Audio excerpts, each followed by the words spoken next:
principalmente o último, num diálogo com Deus, Deus diz: olha, o povo que conhece a mim se tornará forte e fará proezas. Na tradução da Bíblia King James, que é a que eu uso, ele usa essa expressão: o povo que conhece a mim, a Deus, se tornará forte e fará proezas. Irmãos, conhecer a Deus é o objetivo de todos nós. Se você não tem como objetivo de sua vida conhecer o teu Criador, você não sabe o que é viver. Você não sabe o que é viver. Assim como os filhos anseiam em conhecer e dialogar com os pais, cada crente deve ansiar, deve ter essa sede de conhecer o seu Criador, o seu Deus. E nós só seremos um povo forte e faremos proezas se conhecermos a Deus. Portanto, o inverso também é verdadeiro. Enquanto não conhecermos a Deus, nós somos fracos e não podemos fazer nada. Amém? Amém. Esse é o objetivo de nossas vidas. Deus nos criou para isso, para conhecermos a Ele, para termos comunhão com Ele, para vivermos para a sua glória. Amém. É impossível, irmãos, viver para a glória de Deus sem conhecer a Deus, sem conhecer o que Deus faz. Algumas pessoas têm uma ideia errada sobre Deus. Quando nós olhamos algumas pregações de hoje, na televisão, no rádio, ou em algumas igrejas, nós vemos um Deus que é serviçal do homem. Nós vemos um Deus que é empregado do homem. Nós vemos um Deus que obedece às ordens dos homens. Olha, Senhor, eu não aceito, eu determino a minha bênção, eu quero. Esse não é o Deus da Bíblia. Esse não é o Deus da Bíblia. Muita gente brincando com Deus, e brincando até com a palavra de Deus. Recentemente, tem uma igreja no bairro do Ipsep, por questão ética não vou dizer o nome, mas nessa igreja tem um pastor que se auto-intitulou apóstolo, Luciano. E ele, pregando certa vez a sua igreja, ele abriu um texto de uma das cartas de Paulo, carta aos Efésios. E ele então lendo disse: Paulo, olha, de apóstolo para apóstolo, aqui tu vacilaste. De apóstolo para apóstolo, isso aqui você está errado, aqui você vacilou. Estão brincando com Deus. Em algumas pregações, o que nós vemos é um Deus fraco, um Deus inócuo, um Deus sem consistência, um Deus cujo, se fosse um pão, não tinha miolo, era só casca. Um Deus, irmãos, que não é o Deus Todo-Poderoso, não é o Deus Criador de todas as coisas, não é o Deus dos deuses. O Deus que nós vemos por aí é um Deus que deu ao homem o poder até, Jailton, de abençoar os outros. Como diz o pastor mais famoso do Brasil hoje, na televisão, quando ele diz: não saia daí, não desliga a televisão, daqui após o comercial, eu vou te abençoar. E é assim?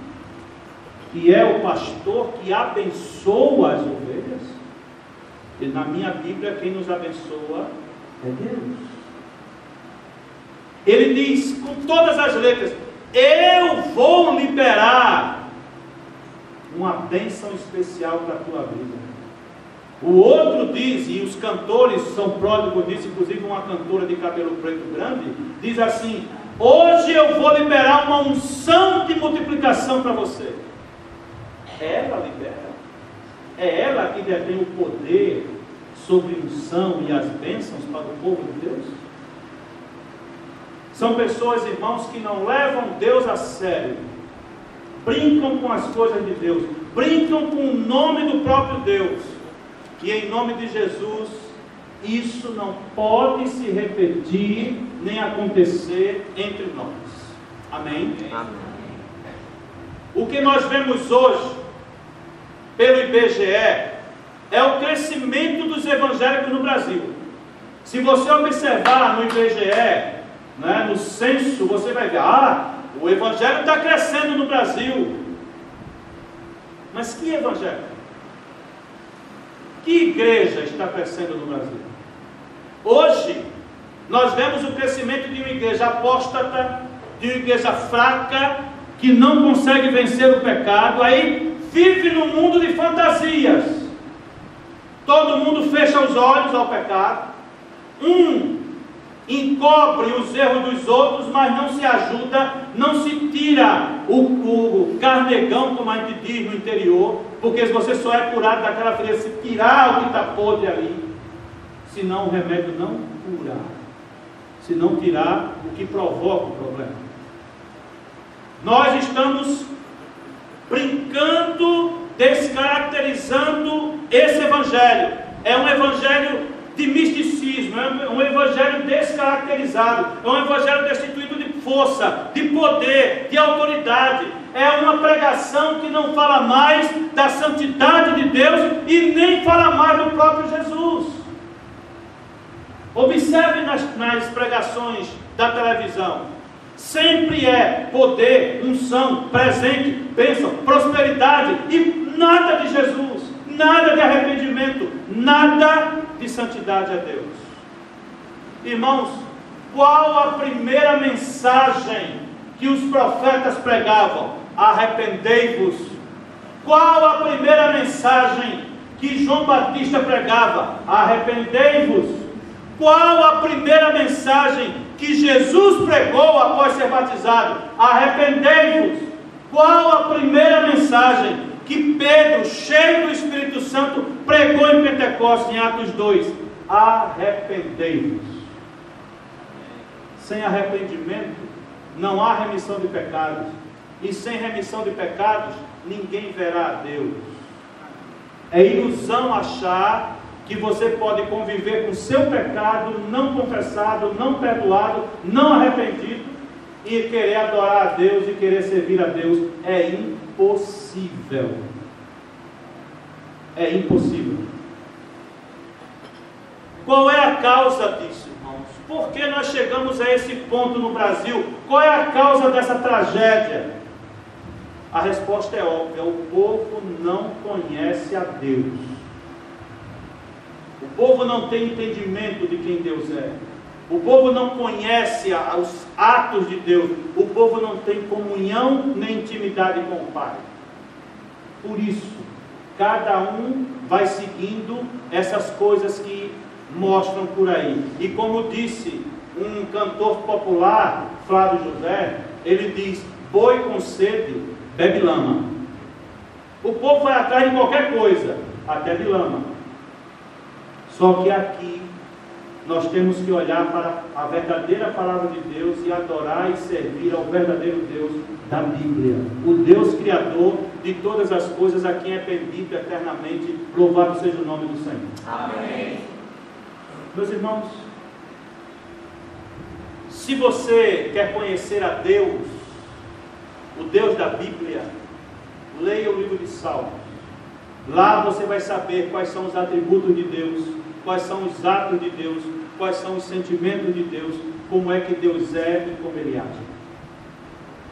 O Deus que está sendo pregado por aí não é o Deus da Bíblia, não é o Deus dos apóstolos, não é o Deus dos profetas, não é o Deus de Jesus. É um Deus criado à imagem e semelhança do homem. Quais as consequências de não se conhecer a Deus? Em primeiro lugar, a igreja se perde. Eu queria que alguém lesse Oséias 4:6 para mim. Se você demorar, eu mesmo vou ler, que já está aqui nas minhas anotações. Oséias 4:6. Quem pode ler para mim? Meu povo foi destruído por falta de conhecimento. Uma vez que me rejeitaram o conhecimento, eu também os rejeito, como meus sacerdotes. Uma vez que vocês ignoraram a lei de seu Deus, eu também ignorarei seus filhos. Na tradução King James diz: o meu povo foi destruído porque lhe faltou conhecimento. Porque tu rejeitaste o conhecimento, também eu te rejeitarei, para que não sejas sacerdote, ou seja, não sejas o meu representante diante de mim. E visto que te esqueceste da lei do teu Deus, também eu me esquecerei dos teus filhos. Que tragédia! A nossa responsabilidade é imensa. Imaginem, me permita, Luciano, usar vocês como exemplo. Luciana e a sua esposa, Deus os abençoa com um filho, mas eles se esquecem de Deus. Deus está dizendo que isso vai refletir no esquecimento do próprio filho. Vejam que coisa. Nós temos que levar isso a sério, irmãos. O povo é destruído porque lhe falta o conhecimento, porque o povo não conhece a Deus. O segundo ponto é que quando falta o conhecimento de Deus, a igreja se prostitui. O exemplo que eu cito é de Oséias também. Deus mandou Oséias casar com uma prostituta chamada Gomer. E Oséias casou com ela. E ela o traiu 3 vezes. E 3 vezes Deus mandou ele voltar para ela. E Oséias disse: e aí, Senhor, como é que é isso? E Deus disse: está vendo como é? Assim como Gomer, sua esposa, lhe traiu sistematicamente, o meu povo faz isso comigo, quando vai atrás dos falsos deuses, dos Baalins, dos Astarotes e de Baal, e me esquece a mim, o Deus de Israel. Quantas vezes nós fazemos isso? Nós sabemos, irmãos, como ter aproximação com Deus, como ter comunhão com Deus, e por que não fazemos? Porque não levamos Deus a sério. Querem ver um exemplo? Hoje eu estava aqui, tive um debate sobre a questão da escadaria, porque esse prédio foi feito de um jeito que há lance de escada que eu não tenho como fazer rampa. Eu não tenho como fazer rampa neles, porque tem as vigas que impedem, eu não posso abrir. E uma irmã disse: pastor, tem gente que não está vindo para a igreja por causa da escada. Eu disse: é engraçado. Quando eu era católico, eu subi o Morro da Conceição de joelho, nunca reclamei.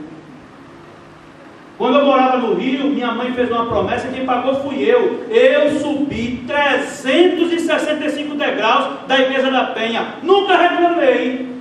Aí, por causa de um lance de escadas, eu não posso vir por culto. Como é que é isso? Eu queria... Quem já foi no Palácio das Princesas sabe que, não é? A escadaria é enorme, imensa. Eu duvido, Teodoro, se o governador Paulo Câmara chamasse essa irmã ou esse irmão que não pode subir a escada aqui, e dissesse: eu quero uma audiência contigo, quero arrumar um negócio bom para você. Eu duvido se não subir a escada. Subir ou não? Aqui é uma vez por semana e eu não venho ao culto por causa de uma escada. Vocês entendem? Nós temos que levar Deus a sério. Alguns sacrifícios devem ser feitos. Jesus deu a vida dele por nós na cruz e nós não queremos subir uma escada. A igreja, está escrito lá em Jeremias 2,13. Quem pode ler para mim? Jeremias 2,13. Se demorar, eu vou ler aqui.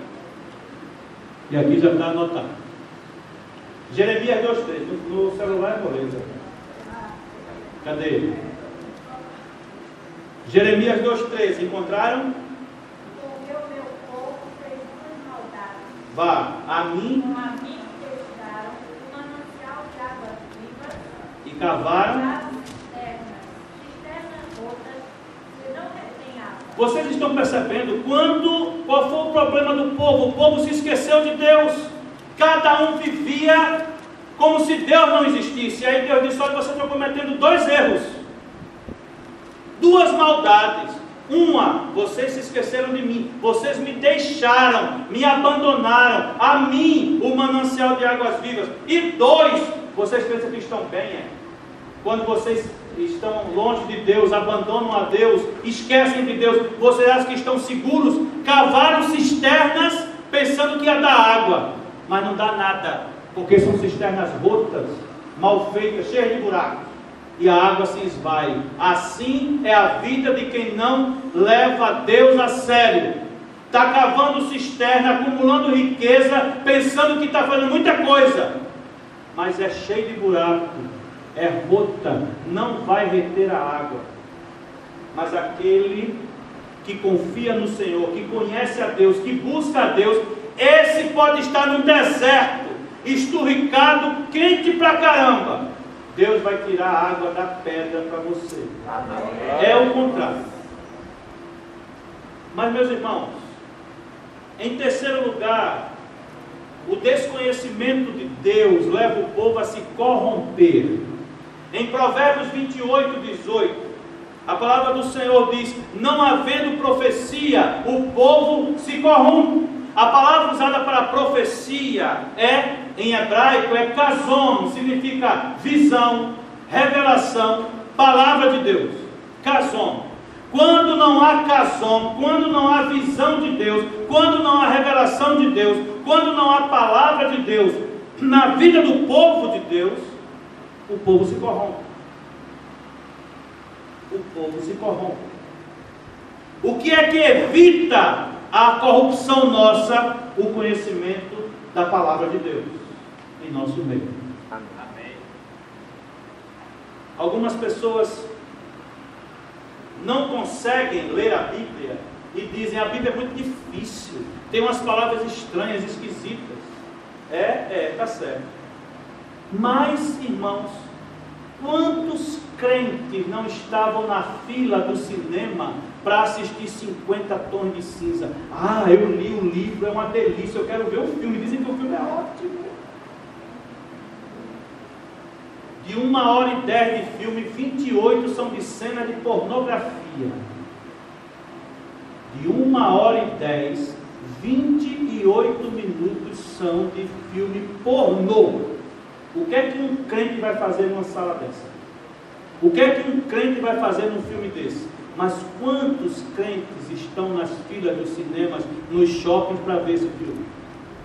Está corrompido, porque não conhece a Deus, não leva a Deus a sério. Quantas pessoas, irmãos, leram a trilogia O Senhor dos Anéis, a trilogia, não sei se foram 3 livros ou mais, do vampiro e do lobisomem. Mas o vampiro é lindo. Mas você viu aquele lobisomem? Quando ele está sem camisa, uau, né? Só que vampiro e lobisomem na literatura são demônios. E as adolescentes ficavam ávidas: meu Deus, que esse vampiro é lindo! E o lobisomem? Eu fico sem fôlego. Leram a trilogia, mas a Bíblia é difícil de ler. Quantos adolescentes crentes não leram os 5 ou 6 livros ou mais de Harry Potter? Quantos aprendendo sobre bruxaria, aprendendo a chamar seus parentes de trouxas? Quantos não leram? Mas a Bíblia é difícil. A Bíblia é difícil. Não é difícil não. A Bíblia é palavra de Deus, é o poder de Deus para a salvação de todo aquele que crê. Louvado seja o nome do Senhor. Amém. Não tem nada de difícil. É que nós não conhecemos a Deus e queremos. Lembra o texto que lemos? No Salmo 20, nós estamos lendo coisas inúteis. E o salmista diz: livra-nos dessas coisas inúteis.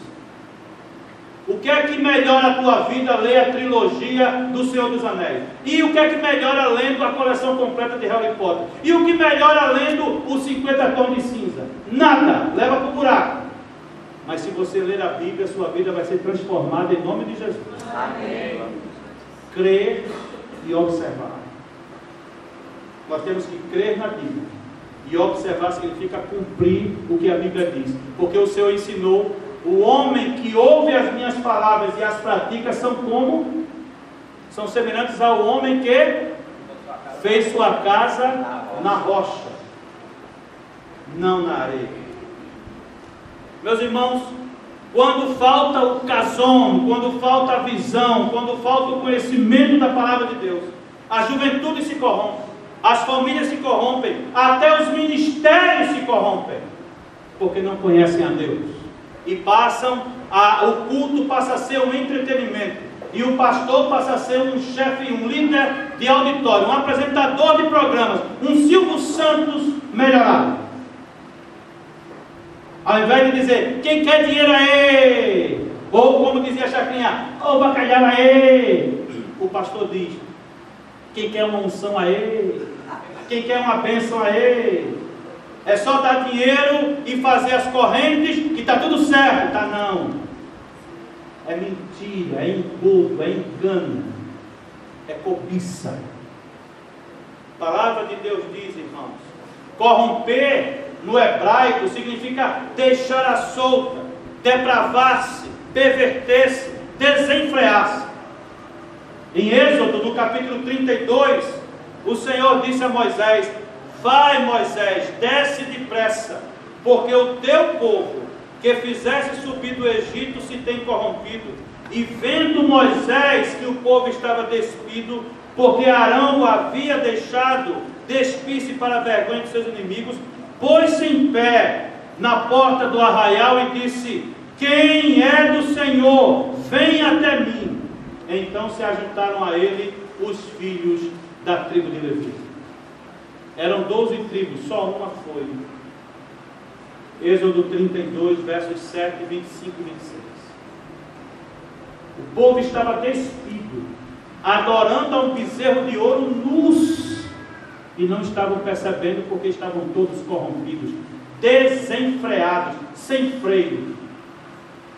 Porque onde Deus não está, não tem moral, não tem ética, não tem dignidade. Por isso que as pessoas se afastam de Deus, porque querem viver uma vida desenfreada, fazer o que dá na telha. Porque com Deus a gente tem que viver como Ele quer, e não como nós queremos. E poucos querem isso. A falta de conhecimento de Deus, a corrupção que entra em nossa mente e nosso coração, nos corrompe e nos faz deixar de conhecer a majestade, a santidade, a justiça, a soberania, o poder, a vontade do Senhor. Um dos atributos de Deus mais negligenciados é a soberania. Se Luciano casou com a sua esposa pela beleza física dela, ele está perdido. Mas se ele buscou a orientação de Deus, Deus disse, vá, porque eu estou nesse negócio. Nada, nem ninguém vai atrapalhar a felicidade deles em nome de Jesus. Amém. Porque Deus é soberano em tudo, inclusive em nossos sentimentos. Meu irmão, em quarto lugar, o desconhecimento de Deus leva a uma ausência de temor, leva a uma ausência da convicção de pecado. Quando nós não conhecemos a Deus, pecado passa a ser uma palavra relativa. Eu tive um entrevero muito sério com um pastor que é advogado e tem doutorado e tal, e num acampamento, num retiro de carnaval em 2004, lá em uma fazenda em Paudalho, ele pregando para os jovens, e ele disse, olhe, a questão da promiscuidade ela é muito relativa. Se você tem boas intenções com sua namorada, pode levá-la para o motel, não tem problema. Se der certo, deu. Mas o problema é você não querer usá-la. E eu, com essa palavra, pastor, eu discordo do irmão em gênero, número e grau. Porque em 1 Tessalonicenses, no capítulo 3, a palavra do Senhor nos diz que a vontade de Deus para a nossa vida é esta, 2 pontos, a nossa santificação, que vos abstenhais da prostituição, palavra grega porneia, de onde vem tudo que é pornô, pornografia. E na Bíblia, quando um homem tem relações com uma mulher, é uma dessas situações, ou eles são casados, ou eles se prostituíram, ou eles são fornicários, ou eles então se venderam, são adúlteros, prostitutos e adúlteros. Não há outra maneira da Bíblia ver isso. Por que o Senhor está ensinando isso? Não, mas isso foi, a Bíblia é patriarcal, isso foi no tempo, né, do Antigo Testamento. Isso não. O Novo Testamento diz a mesma coisa. E Apocalipse termina dizendo: ficaram de fora os cães, os adúlteros, os fornicários. Ficarão de fora, pastor. Como é que o Senhor ensina um negócio desse? Não estão levando Deus a sério. E quando não levam Deus a sério, quando não conhecem a Deus, o pecado passa a ser aceito tranquilamente. Irmãos, quando você vai a uma igreja e a mensagem do pastor não impacta a sua vida para que você se arrependa e mude, essa mensagem não é a que o Evangelho nos ensina. A mensagem do Evangelho muda a nossa vida. Amém. As pessoas pecam e não sentem nada. Sabe, na Bíblia tem um exemplo desse, a guerra de Corinto. O pessoal estava vivendo na amorosidade, só no sapatinho. Tinha até um jovem que estava tendo relações com a esposa do seu pai. A igreja sabia e não fazia nada. E Paulo diz em 1 Coríntios 15:32: recuperem o bom senso e parem de pecar. Recuperem o bom senso, irmão, e parem de pecar. Paulo disse à igreja de Corinto. Vocês estão pensando que Deus é o quê? É um brinquedo? Que Deus não existe, que é uma figura mitológica? E quando você estiver diante do Senhor, você vai dizer o quê? Que não sabia, que não conhecia. Meus irmãos, Voltaire era um ateu convicto, foi o filósofo da Revolução Francesa. Ele zombava de Deus, zombava das igrejas. E ele, no final de sua vida, contraiu uma doença chamada gota do pilouro. Ele tinha dores em todas as juntas e até falar, até para respirar doía. E ele, deitado na cama, cheio de dor, reuniu seus discípulos e disse: olhe, não cometam o erro que eu cometi. Eu vou morrer e vou me encontrar com aquele do qual eu zombei toda a minha vida.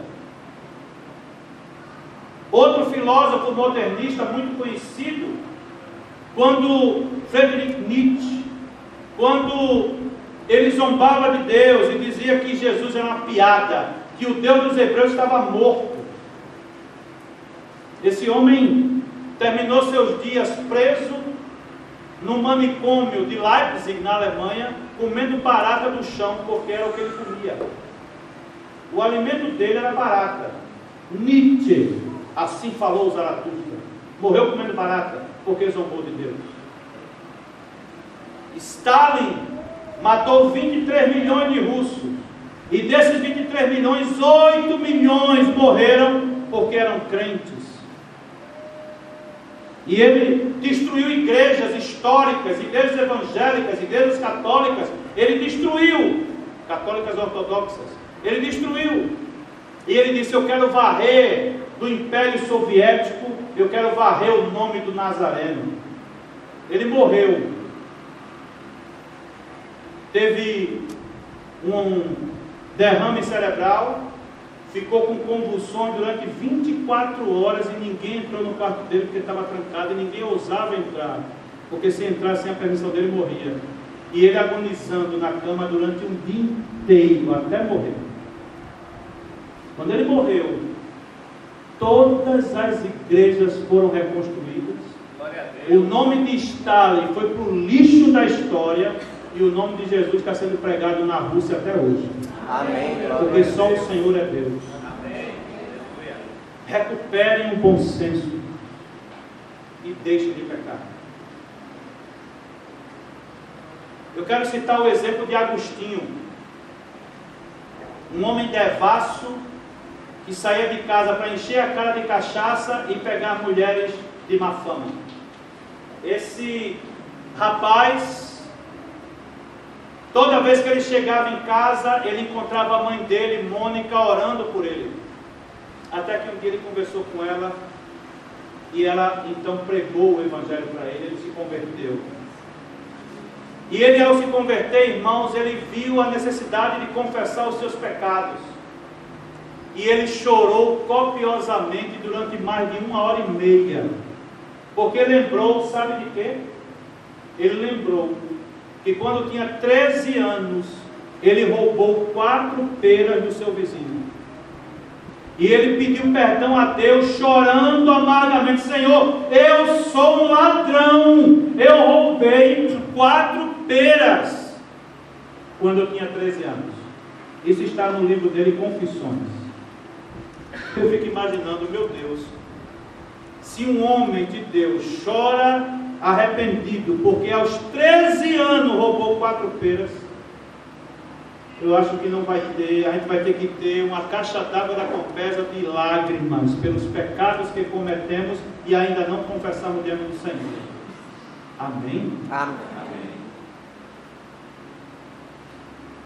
Crente se envergonha do seu pecado, crente não encobre o pecado, crente não convive com o pecado, crente se arrepende e deixa o pecado. Amém. Tenha um consenso. Recuperem o consenso, parem de pecar. Meus irmãos,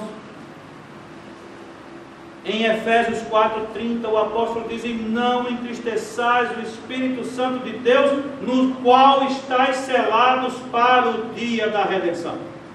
Não entristeçam o Espírito Santo. Cada vez que pecamos, cada vez que abandonamos a Deus, nós entristecemos o Espírito Santo de Deus que habita em nós. Nós somos o santuário do Espírito. Devemos sempre lembrar que um dos atributos de Deus é ser uma pessoa. Deus tem personalidade, Deus tem vontade, Deus tem sentimentos. Em Gênesis 6, Deus se entristeceu pelo antro de pecados que subiu aos céus, e Ele então destruiu o mundo através do dilúvio. Em Sodoma e Gomorra, a promiscuidade era tamanha que isso subiu a Deus, e Deus disse: chega! E destruiu aquelas duas cidades. Outro atributo de Deus que sempre devemos lembrar, irmãos, é a sua onipresença. Deus está em todo lugar. Quando você vai tomar banho, Deus está ali.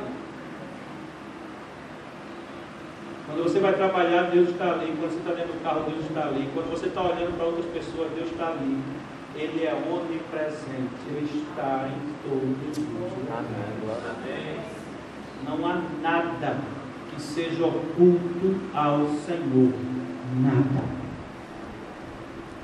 A gente esquece disso. O Senhor, Ele vê tudo e Ele sabe de tudo e Ele está em todos os lugares. Os profetas repetiam muito a expressão cerca de 18 vezes na Bíblia: Deus é Deus que vê. Deus é Deus que vê. Um outro atributo de Deus que sempre devemos lembrar é a sua onisciência. Deus sabe até o que você está pensando agora. Em Romanos, o apóstolo Paulo nos diz: chegará o dia em que o Senhor Deus julgará as intenções do teu coração. Veja, não é julgar você tão somente, mas julgar as intenções do coração. Sim, porque você pode errar pensando em acertar, mas quando você erra sabendo que está errado e continua no erro, Deus julga as tuas intenções. O quinto problema, meus irmãos, é que a falta de conhecimento de Deus nos leva ao sincretismo, a essa mistura religiosa. Crentes e igrejas fazendo sessão de descarrego. Sessão de descarrego é coisa de umbanda.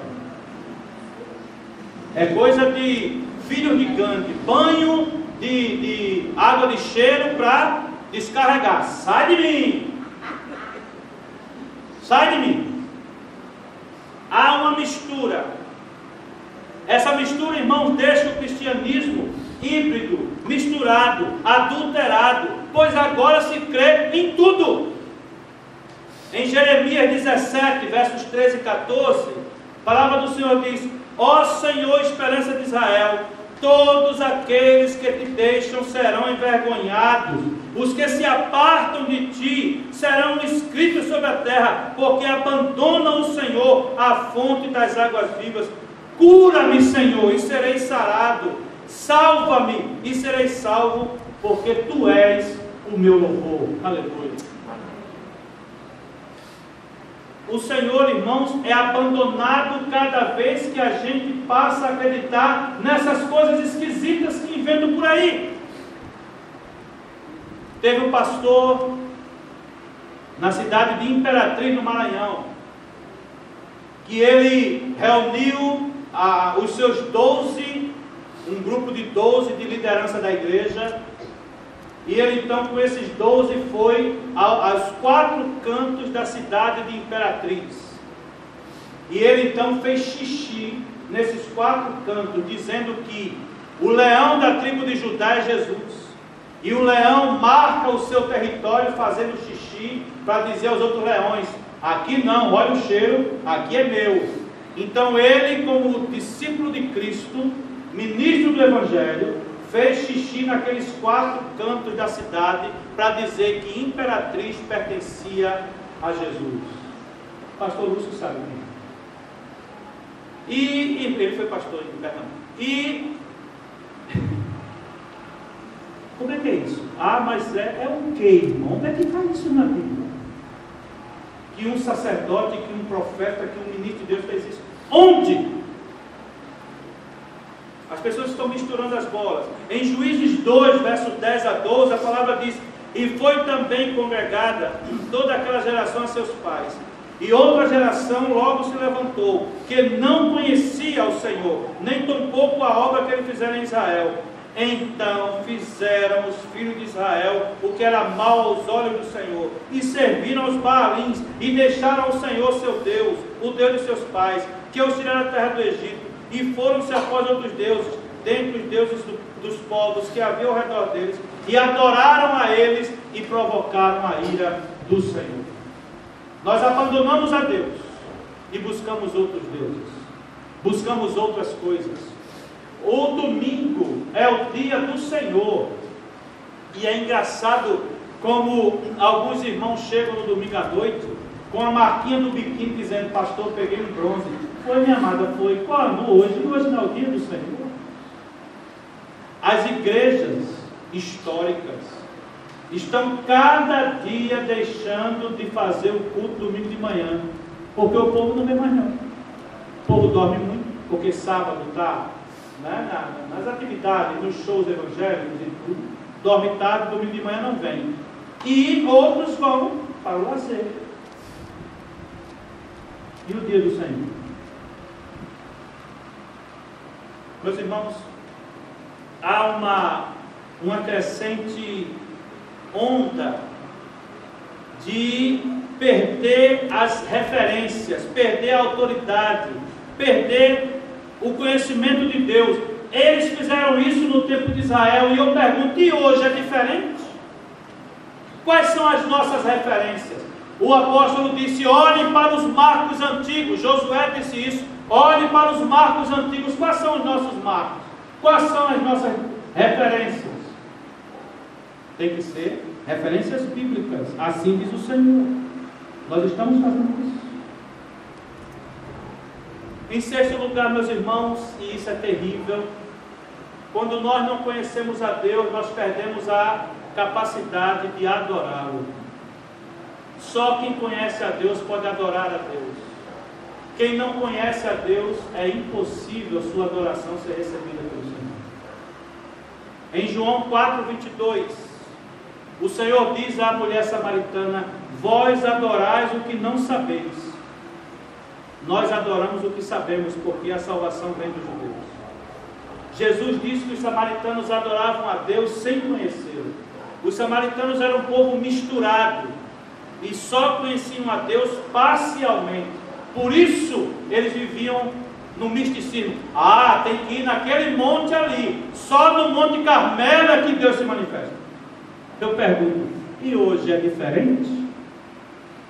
Quando alguns irmãos sabem que o pastor não vem no domingo à noite, os irmãos não vêm para a igreja. Por quê? Por acaso eu sou Deus? Então eu não estando na igreja, vocês não precisam vir. Isso é misticismo. Isso é idolatria. E é inaceitável diante de Deus. Meus irmãos, em Apocalipse 15, versos 3 e 4, a palavra do Senhor diz: e cantavam o cântico de Moisés, servo de Deus, e o cântico do Cordeiro, dizendo: grandes e maravilhosas são as tuas obras. Nós vamos terminar o culto com esse hino. Grandes são as tuas obras, Senhor Todo-Poderoso. Justos e verdadeiros são os teus caminhos, ó Rei dos Santos. Quem não te temerá, ó Senhor? Quem não glorificará o teu nome? Porque só tu és santo. Por isso todas as nações virão e se prostrarão diante de ti, porque os teus juízos são perfeitos. Aleluia. Só quem conhece a Deus pode adorá-lo.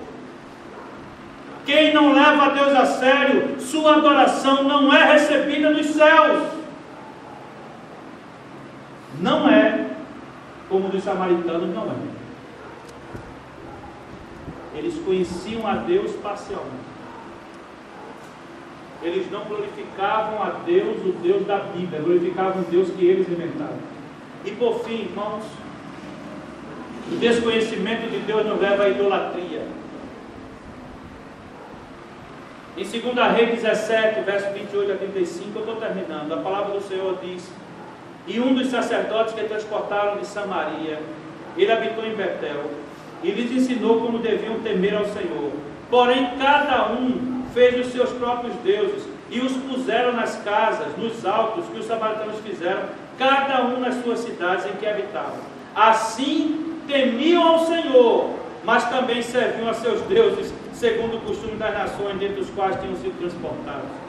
Até ao dia de hoje, fazem segundo os seus costumes, não temem ao Senhor, não fazem segundo os seus estatutos, não fazem segundo as suas ordenanças, não fazem segundo a sua lei, não fazem segundo o mandamento que o Senhor ordenou aos filhos de Jacó, a quem deu o nome de Israel. Contudo, o Senhor tinha feito uma aliança com eles e lhes ordenara, dizendo: não temereis a outros deuses, nem vos inclinareis diante deles, nem os servireis, nem lhes sacrificareis. Irmãos, há presidentes de igrejas que estão colocando a sua foto no púlpito, para que todo mundo saiba que ele é o pastor da igreja. Teve um templo que foi construído no meu ministério. Eu não botei placa nenhuma. O pastor que me sucedeu colocou uma placa dizendo: fui eu que fiz. Amém, ótimo. Só que todo mundo que está lá sabe quem fez. Mas mais do que todo mundo, Deus sabe. Fizemos um salão de recepções de 250 metros quadrados. Eu não botei placa não. Mas já botaram a placa lá, deram o nome desse salão a outro pastor. E amém. Meus irmãos, nós não podemos exaltar o nome de homens. Isso é idolatria. Nós temos que exaltar o nome de Deus. Quando colocamos qualquer pessoa no lugar de Deus, isso é idolatria. E Deus não aceita isso. A Escritura nos alerta: o Senhor não toma o inocente por culpado, mas também o Senhor não toma o culpado por inocente. O Senhor é tardio em irar-se, é grande em poder, e ao culpado não tem por inocente. O Senhor tem o seu caminho na tormenta da tempestade, e as nuvens são o pó dos seus pés. Naum 1:3. Deus não toma o culpado por inocente. O que Ele toma é o culpado por culpado. Estamos perdidos? Estamos. O que temos que fazer? Arrependa-se. E o Senhor te perdoará e te purificará de todo pecado, em nome de Jesus. Em Números 14, verso 6, a palavra do Senhor nos ensina: o Senhor é longânimo e tardio em irar-se, que perdoa a iniquidade, é grande em misericórdia, Ele perdoa a iniquidade e a transgressão. O culpado Ele não tem por inocente, e Ele visita a iniquidade dos pais sobre os filhos até a 3ª e 4ª geração. Em Oséias 4:6 aprendemos: conheçamos e prossigamos em conhecer o Senhor. Em João 17:3 diz: e a vida eterna é esta, que te conheçam, a ti só, por único Deus verdadeiro, e a Jesus Cristo, a quem enviaste. Esta é a vida eterna, conhecer a Deus e reconhecer Jesus Cristo como o enviado de Deus para nos salvar. Amém? Amém. Esse é o segredo da vida eterna. Não é encher, não é, a igreja e o pastor de ofertas mirabolantes, oferta da cruz de Cristo, do véu sagrado, do manto sagrado, da rosa ungida, e o desafio dos gigantes, e o martelo de poder, e o chapéu da unção, e nada disso. É você crer que você tem que conhecer a Deus e crer que Jesus é o enviado de Deus para salvar a tua vida. É isso que te dá salvação e vida eterna. O profeta Jeremias nos alerta no capítulo 9, verso 23 e 24: assim diz o Senhor: não se glorie o sábio em sua sabedoria, nem o forte em sua força, nem o rico em sua riqueza, mas quem se gloriar, glorie-se nisto, em compreender-me e em conhecer-me, pois eu sou o Senhor, e eu ajo com lealdade, com justiça e com retidão sobre a terra, pois é dessas coisas que eu me agrado, diz o Senhor. Amém. Quer se gloriar? Glorie-se não nos seus bens, nem nos seus diplomas, nem nas suas posições sociais. Glorie-se em conhecer a Deus, em compreender a Deus, porque é disso que Ele se agrada. Louvado seja o Senhor. Eu quero encerrar, irmão, citando o Provérbio 28:13: aquele que encobre as suas transgressões nunca prosperará, mas aquele que confessa e deixa alcançará misericórdia. Amém. Provérbios 28:13. Aquele que encobre as suas transgressões nunca prosperará, mas o que as confessa e deixa alcançará misericórdia. Louvado e bendito seja o nome do Senhor. O que você deve fazer, o que eu devo fazer? Arrependa-se. Arrependa-se e busque o Senhor. Se você não fez isso ainda, hoje é o dia de fazer. Mas em nome de Jesus, não saia daqui sem esse compromisso no seu coração, você e Deus. Eu vou me esforçar em conhecer o Senhor. Eu vou me esforçar em fazer o melhor que eu puder para conhecer a Deus. Eu vou ter tempo para Deus.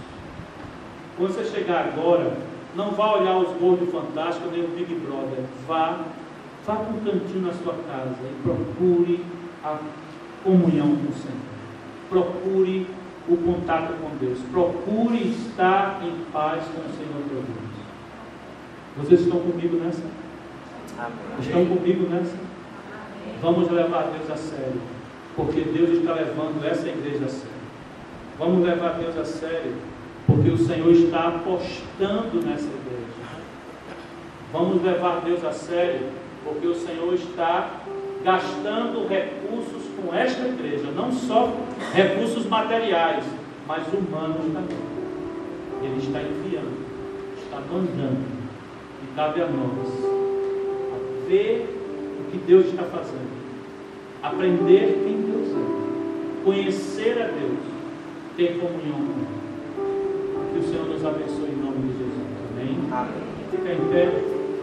Vou encerrar o culto. Eu quero dar 2 avisos. Pode continuar falando. A minha esposa, ela tem uma reunião, quer uma reunião com vocês, com a irmã Gilza, na próxima sexta-feira, não é isso, irmã Gilza? Às 7h30.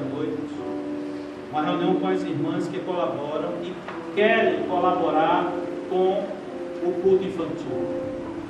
O número de crianças está crescendo muito e a gente precisa de gente que queira trabalhar com as crianças à noite. Não é justo que só 2 irmãs fiquem lá todos os cultos e percam os cultos. A gente pode fazer uma escala, um rodízio. Se você quer ajudar a obra de Deus, venha sexta-feira aqui para essa reunião, às 7h30 da noite. A irmã Riva e a irmã Gilza convidam as irmãs para ajudar. A nossa irmã Marius tem um aviso a dar e eu quero encerrar o culto cantando: justos e verdadeiros são os teus caminhos. Apocalipse, no capítulo 15, versos 13.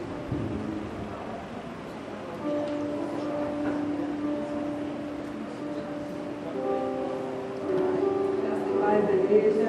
Amém. Estão vendo aqui nos lives.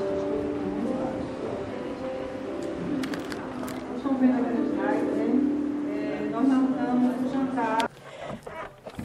O culto de ação de graça na igreja foi uma bênção com o pastor Jefferson Menezes. Esperamos que possamos entender a vontade de Deus para os nossos corações, as nossas vidas, pois sem Ele nada somos e nada podemos. Agradeço muito a Deus por Ele ter me dado o privilégio de entender realmente a verdadeira verdade, que é através da palavra de Deus.